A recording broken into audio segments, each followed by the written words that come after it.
am Weston. I love talking about the Astros, and I'm here to talk about the Astros and 4 restricted free agents coming to terms and not having to go to arbitration. I just got out of the shower, and then I was surprised by a dear friend of the channel, Noah, sending me a picture of the deal that Brian Abreu got, and then I realized they had signed 4 different players to deals to avoid arbitration. We're going to start with what I think are the easier 2, and then talk about the more exciting 2. And this is not to dunk on either players, but I'll elaborate on why I say the lesser of the 2. Luis Garcia signs an extension to avoid arbitration of $1.875 million. This is low for a player with the upside of Luis Garcia, but bear in mind he just had the Tommy John surgery this past late spring, early summer, so he's not playing at all this season, so it's just a wash. This is basically just to keep him rostered, and I think that's fine. It's completely unnoteworthy. You then have the Astros and Jose Urquidy agreeing to a $3.75 million settlement.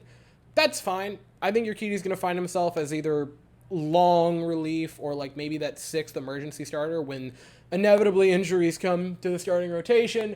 And I'm not saying that to be a pessimist. I'm saying that because look at the track record that every team has. Every team experiences injuries with the starting rotation. It's going to happen. I hope it doesn't. In a perfect world, the Astros don't have a single injury and roll into October as healthy as they have ever been, because the original starting 9 from the beginning of the season still are the starting 9 by then and have played all 162 games. That being said, there's probably going to be an injury, and Urquidy being either that super long relief or the emergency starter, perfect. I'm perfectly fine with that.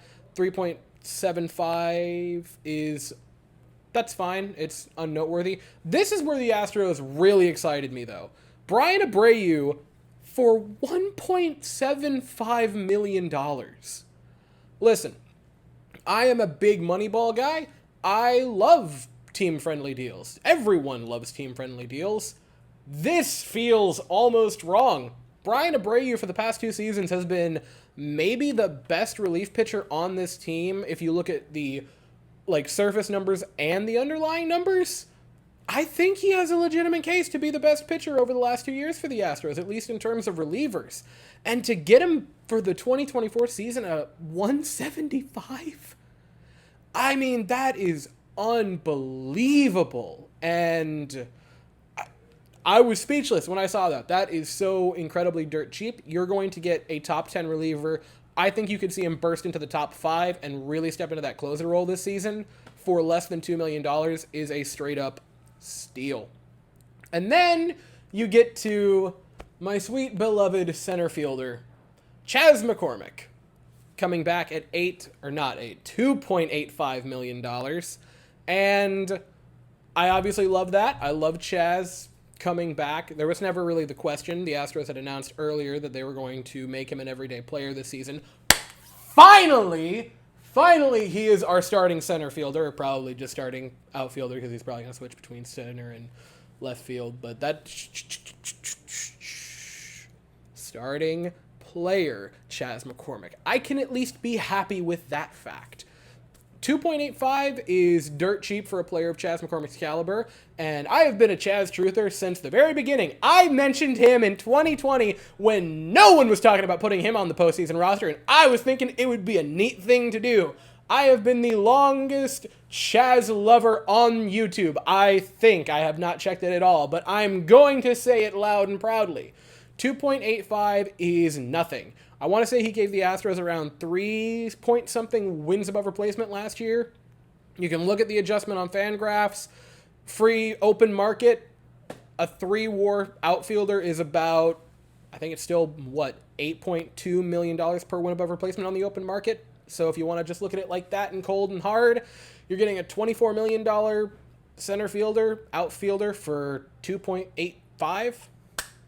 That's a steal. Obviously, that's a skewed metric. I'm just painting the picture that this is a very good deal, and getting a player of Chas's caliber for $3 million for this upcoming season is a bargain for the Astros.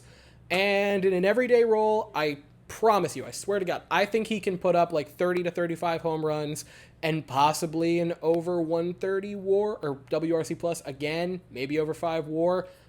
I am all in. I've been all in on Chas McCormick for a long time now, but I am now betting the entire house and the farm on Chas McCormick. That's how all in I am. I'm also aware that this is not totally noteworthy. Obviously, all 4 of these players were coming back because it's arbitration and not free agency. They were restricted, and they kind of had to unless the Astros decided to trade them.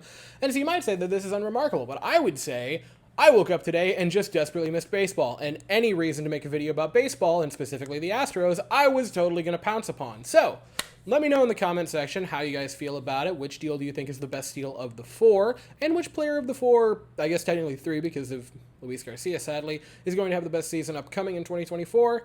But as for right now, that is all I have to say. So if you enjoyed the video, please consider to like and subscribe. Thank you all so very much for watching. I hope you all have an absolutely fantastic day. And as always, go Astros. Missed saying that.